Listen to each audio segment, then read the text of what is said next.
Welcome friends, आप सभी का फिर से एक बार स्वागत है हमारे चैनल पे। और आज हम बात करने वाले हैं इस हफ्ते थिएटर्स में रिलीज हुई अजय देवगन स्टार और Hindi biographical sports drama film यानी कि मैदान के बारे में। तो मेरे लिए पर्सनली फिल्म मैदान एक अच्छी वॉचेबल फिल्म साबित होती है, जहां पर कहना चाहूंगा कि 3 घंटे लंबे इस फिल्म के अंदर ह्यूमन ड्रामा, साथ ही साथ यहाँ पर कैरेक्टर्स के बीच की बॉन्डिंग, कैरेक्टर्स के बीच के कॉन्फ्लिक्ट और साथ ही साथ सपोर्टिंग एक्टर्स को कुछ कमाल कर दिखाने का मौका देने में ये फिल्म जो है पीछे जरूर रह जाती है, थोड़ी सी पीछे जरूर रह जाती है।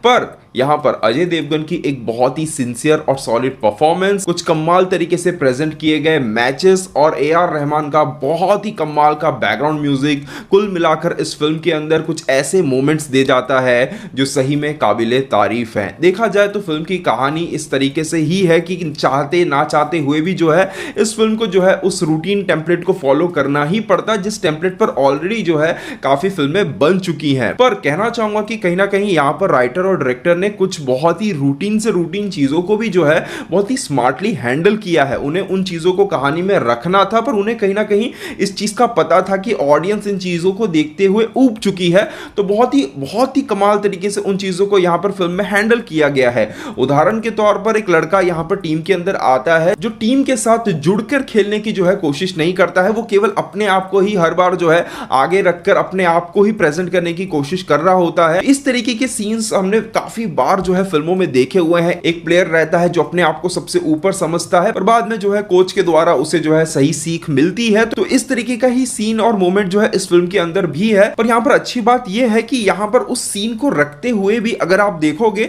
तो जो ट्रेनिंग हमें देखने को मिल रही है वो अगेन कुछ हद तक इंटरेस्टिंग नजर आती है। और उस चीज को, उस कॉन्फ्लिक्ट को जो है यहां पर डायरेक्टर ने ज्यादा खींचा नहीं है, बस कुछ एक मोमेंट्स देने के बाद यहां पर अजय देवगन के द्वारा एक डायलॉग दिया गया है जो कि अगेन बहुत ही कमाल तरीके से लिखा गया है, और उस एक डायलॉग के साथ ही जो है उस कॉन्फ्लिक्ट को वहां पर निपटा दिया जाता है। तो इसी तरीके से मैं कहूंगा कि फिल्म में काफी ऐसे मोमेंट्स हैं जो थे काफी रूटीन, पर उन्हें जो है बहुत ही स्मार्टली हैंडल किया गया है। और काफी जगहों पर मैं कहना चाहूंगा कि कुछ चीजें ऐसी हैं जिनको केवल और केवल डायलॉग मात्र से ही जो है हैंडल कर दिया गया है, या फिर कहे हमारे साथ जो है कनेक्ट कर दिया गया है। और इसी कारण से कहना चाहूंगा कि फिल्म का जो फर्स्ट हाफ है, जो कि अपने आप में ठीक ठाक सा फर्स्ट हाफ था, वहां पर कुछ भी जो है एक्स्ट्रा ऑर्डिनरी घटता हुआ आपको नजर नहीं आएगा, पर फिर भी जो है फिल्म इंगेजिंग नजर आती है। फिल्म कहीं पर बोर नहीं करती है, फिल्म के अंदर हमारा जो है इंटरेस्ट बना रहता है। और फिर आता है फिल्म का सेकंड हाफ, जहां कहा जाए तो सेकंड हाफ की शुरुआत में फिल्म थोड़ा सा ड्रॉप लेती है, पर जैसे जैसे फिल्म क्लाइमैक्स की तरफ बढ़ती जाती है वैसे वैसे ये फिल्म इतनी मजबूत होते जाती है कि अंत होते होते कहीं ना कहीं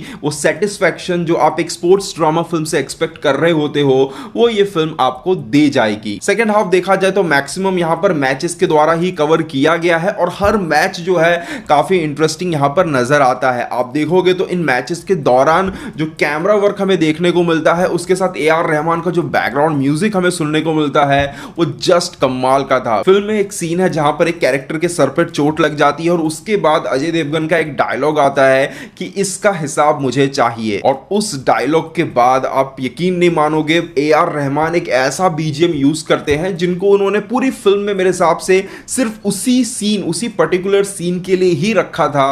और वो बीजीएम जब बजता है और उसके साथ जो कैमरा वर्क आपको देखने को मिलता है, प्योर गूसबम्स, मतलब मजा ही आ जाएगा। देखिए, फुटबॉल जो है पूरी तरीके से पैरों का खेल है, और यहां पर जिस तरीके से इन मैचेस के दौरान कैमरा इन पैरों के मैजिक को हमारे सामने प्रेजेंट करता है, जिस तरीके से उसे कैप्चर करता है, वो कमाल का था। कहना चाहूंगा कि सेकंड हाफ में ये फिल्म टेक्निकली इतनी स्ट्रांग हो जाती है कि राइटिंग के अंदर कुछ खामियां होने के बावजूद भी वो कमियां जो है कहीं पर खलती नहीं है। इसके अलावा एक चीज जो मुझे फिल्म देखते हुए थोड़ी सी फील हुई, उसके बारे में अगर मैं बात करूं तो देखिए, डेफिनेटली मैं ये बात समझता हूं कि ये एक बायोग्राफिकल ड्रामा फिल्म है, एक शख्सियत की कहानी को जो है हमारे सामने पेश करने की कोशिश की जा रही है, और उस कहानी को जो है अजय देवगन यहां पर प्ले कर रहे हैं। तो जाहिर सी बात है कि फिल्म का मैक्सिमम हिस्सा जो है उन्हीं पर जो है फोकस करने वाला है। पर जैसा कि फिल्म के अंदर ही अजय देवगन का एक और बहुत ही कमाल का डायलॉग आता है कि दुनिया के नंबर 1 प्लेयर को भी जो है एक गोल करने के लिए 10 लोगों की जरूरत पड़ती है।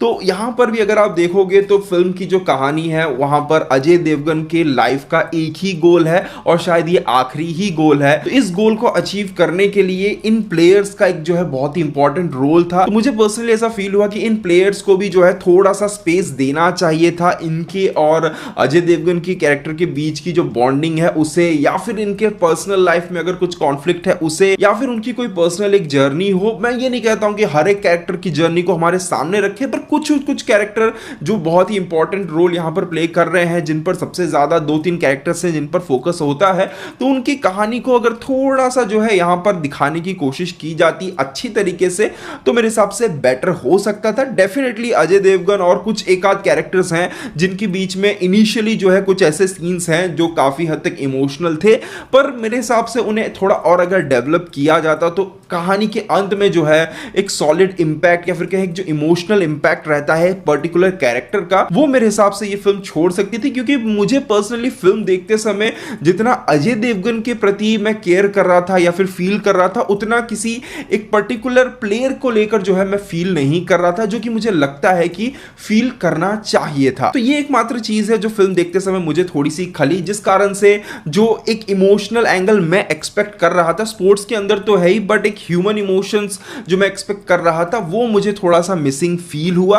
बाकी ये चीज आपको सिर्फ फर्स्ट हाफ में ही फील होगी। सेकंड हाफ में आने के बाद स्पोर्ट्स को ही इतनी कमाल तरीके से दिखाया गया है कि फिल्म सेकंड हाफ में पूरी तरीके से आपको उस खेल के अंदर ही ले जाएगी। वो जो एटमॉस्फेयर है, वो जो म्यूजिक यहां पर सुनने को मिलता है, वो इतना कमाल का था कि फिल्म खत्म होते होते वो शिकायतें जो हैं काफी हद तक कम हो जाती हैं। और तो और जो क्लाइमैक्स आपको फिल्म में देखने को मिलेगा, सच कहूं तो बहुत लंबे समय के बाद किसी स्पोर्ट्स ड्रामा फिल्म के अंदर क्लाइमैक्स को देखते हुए सही में फील हो रहा था कि हाँ, इन प्लेयर्स के लिए ये जो मैच हो रहा है ये जीने और मरने वाला सिचुएशन है। वो फीलिंग जो है ये फिल्म देने में जो है कामयाब होती है। और क्लाइमैक्स के अंदर म्यूजिक को चेंज करने का ये जो डिसीजन था डायरेक्टर का, उसकी मैं तारीफ करना चाहूंगा, क्योंकि वो एक हाई मोमेंट था।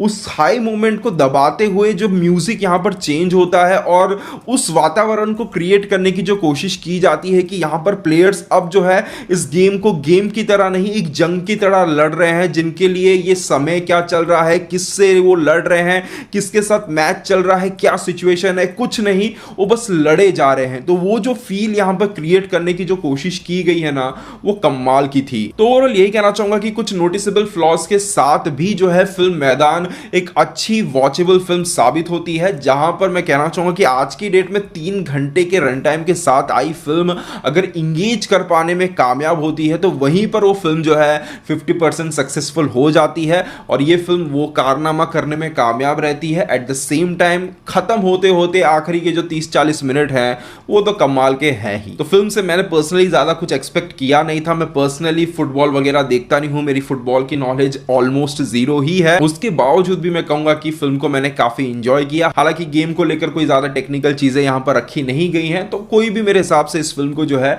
एक स्पोर्ट्स ड्रामा के तौर पर इंजॉय कर सकता है। तो ये था मेरा ओवरऑल ओपिनियन इस फिल्म को लेकर। अगर आपने फिल्म देख ली है तो आपको फिल्म कैसी लगी है कमेंट सेक्शन में जरूर बताइएगा। मिलते हैं हमारे अगले वीडियो में, तब तक के लिए बाय, टेक केयर।